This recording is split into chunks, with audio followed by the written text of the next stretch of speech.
you and if this event changes the way you view that role? It does. We live in a smaller town as well, and we were both very uncomfortable moving down here. And when we did, we started meeting people, and everybody was like, you are who you are, who cares? And then that mentality kind of starts going on, like you are who you are, when your friends or people that you just meet don't care. Did you get a good look at the shooter, and have you ever seen it before? No, I'm probably the only one that hasn't watched any news. I haven't Googled anything. I've not looked any of it up at all. What would you like to happen to the person that used the shooting? That I don't know. Just as long as he gets the justice he deserves, is all. If you could say anything to the shooter, what would it be? I would probably say, why don't you meet somebody and get to know their true heart before passing judgment? Because he really did harm a lot of pure, true hearts that I don't know if they'll be the same. Did you say that you knew two of the people who died? Yes, I knew two of them. Did you say which two again? I knew Derek and Daniel. You said you were hit by shrapnel. Yes. Can you share with us where you got hit or how many times you got hit? How many places you got hit? Just in my rear end and my arm. That's it. Is there anything like you'd like to say to the individuals that helped take down this suspect? They're my hero. You guys that took him out are my hero. And I know I've seen you at the club a time or two. One of them, because I just saw his picture today. And just thank you from the bottom of my heart. Thank you. Have you ever seen the suspect at the club?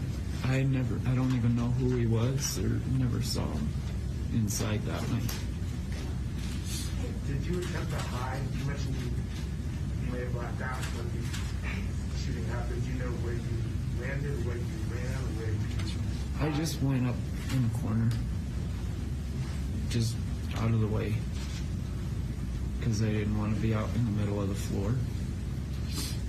So. Would you please clarify that? You said you ran and hid in a corner. Is that what you said? I didn't run. I kind of crawled over against the wall in a corner. Did you see the people subdue the gunman? No. No. What did you hear when you were hiding? When I was hiding, I heard nothing. It was all quiet so I don't know how quick or where they took the gunman down, because nonetheless, I had just panic, fear. I wasn't trying to pay attention to anything going around me, just trying to focus on me. And then you said you heard it. You said that you were in the front. You heard it. What did you hear? Can you describe that for us? I just heard the gunshots. And I don't recall how many or anything else, but there was the gunshots going off, and then I ended up falling. This has happened around the country dozens of times in the last couple of years. Have you ever thought before about how you would react to something like this happening? Have you ever felt that you could possibly be in a situation as No. a shooter? I never imagined anything like this, because I've had a lot of, hope and pride in Club Q.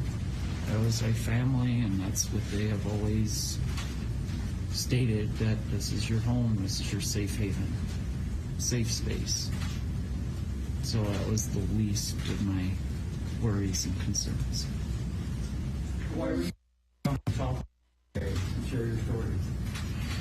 To get the love out there, just to show that we are united. We are, no matter here or not, that we're here. And we are who we are. We all have hearts. We all love and care, just like every other one of you. And we're one person's child, just like your person's child, like your child could have been there, or could have been around. We're just spreading the love, is all I'm saying. We may be hurt, broken, and down right now, but we will be strong again. Do you have a sense of how close, the closest you were to the gunman? And did you ever get a look at him at any point? I got no looks at him. How close were you? I was probably from me to you, maybe 20 foot or so. But I wasn't expecting to be looking around or trying to find somebody. And how old are you? I'm in my early 40s. Did the suspect say anything at all? Did you hear him talking or saying anything at all? I didn't hear any talking at all. I just heard a few screams, and that was it. Any words that you heard among the screams? No, and it wasn't until later, after the officers got there, that I heard he's over here. Any words from the first responders that came to you and aided you and got Just out? so much thanks to them as well. I know they were there extremely quick, and they started getting everybody out extremely quick as well, and taken to where they needed to go. And huge thanks. That's all I've been thanking hospital staff as well as first responders that we've been talking with. Were you able to get out of the club on your own, or were you carried down the stretcher? How did that happen? I was walked out. I wasn't walking. Were you awake and conscious during your transport to the hospital? Yes. Yeah. Do you have any idea when you'll be going home? They say maybe Thursday, but they're not exactly sure yet. Thanksgiving. Yep. That's been my whole goal, is to try to get home for Thanksgiving. Have you required any kind of surgery for your treatment, or No surgeries or anything like that. what would you say to some of? There's been a lot of talk about anti-gay rhetoric and how the rhetoric that we hear in the country now leads to shootings like this. How would you respond to someone who talks about gay rhetoric? I would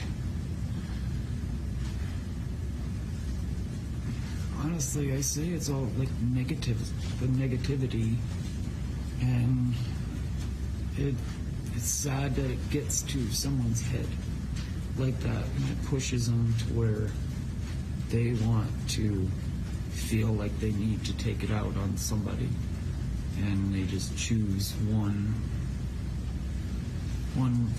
race, one gender, one type stereotype, I guess you would say, to go after. May we ask Jeremy a couple of questions? Or is that Yeah. how are you feeling in all of this? I'm still trying to take it in. A lot of it is just really focusing on Anthony and getting him better. Jeremy, where were you that night? I was at home. Yeah. What went through your head when you got the phone? The initial thoughts was I just need to get to him. He needs to be okay. How long have you been married? We've been together 14 years. Jeremy, what have been your thoughts about the potential of this kind of violence happening at a club like that? You know, happen at Pulse. It's not something you think about. It's not something you go about your daily having to worry about. And so that has completely shifted that aspect. Even going to the hospital, gas station, looking at cars, looking at buildings, stopping in a gas station, changes your perspective. And even though I wasn't there, it changes your reality. Does that mean you don't go there? You don't go to the bars, clubs like that anymore? No, I will not. Yeah, I wouldn't feel safe doing it. You guys feel like you can be safe in Colorado Springs again after this? It's a 50-50 for me. We everywhere. I have never really felt 100% safe and comfortable. You know, even just walking down the street holding hands, or you just show one little kiss or something, and then all of a sudden you're getting ridiculed. You're getting from everybody. Like, it's horrible the way that a lot of people think. Are you saying that happens here when you show your affection in public? Yes. What would you tell younger, 18, 19, 20, 21, about whether it's this is a community that they should want to screen? For me, I would say the most important thing about all of this and all in the world is together, standing united and fighting for what you believe in. If you love somebody, you have the right to hold their hand. You have the right to kiss them in public if you want to. And so I think the more we do that as individuals and we recognize that we're all human beings and we all stand together, that's really where the focus should be, and less on who it's with. Can I just one technical question? I understand that you said you don't want to be identified by your last name, but is there a reason, considering that your face is going to be all over television? Just confidentiality, for the most part. I know our faces are going to be out, but we just wanted to keep our last name private. You mind just spelling your first name? Can you get it right? Yeah. ANTHONY. My name is Jeremy.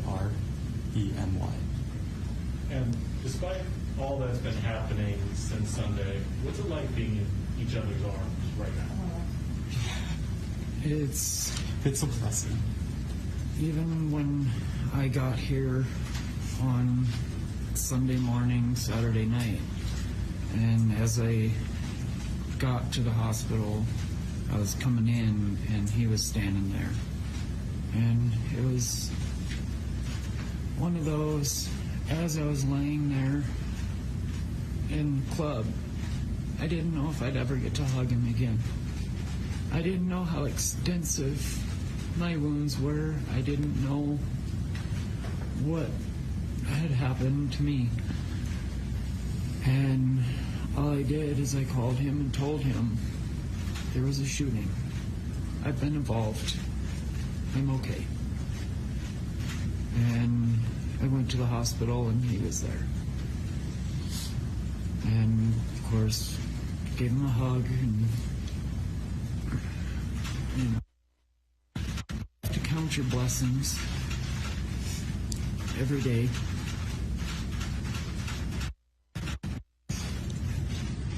How'd you guys meet? Up in Denver at a bar. He up at Charlie's in Denver. And he worked there and I just used to go all the time, and then started talking, and after that was it.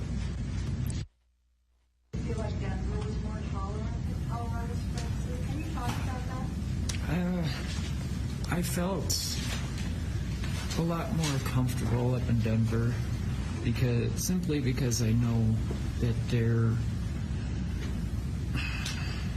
tolerance, I guess you would call it, is a lot higher. Their acceptance rate is a lot higher up there, as opposed to down here.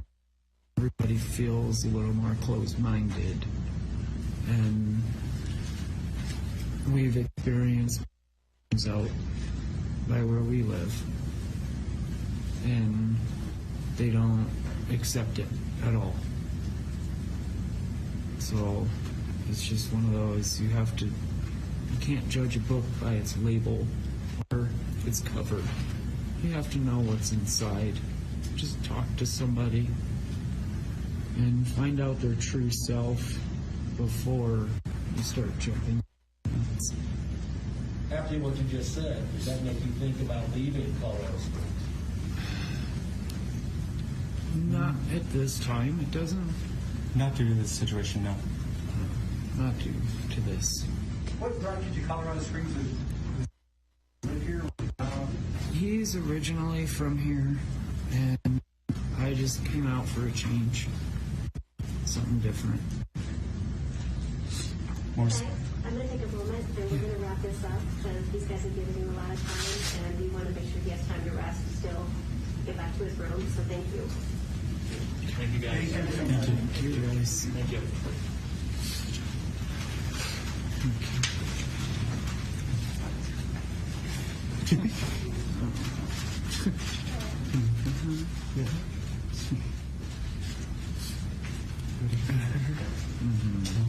Cheers.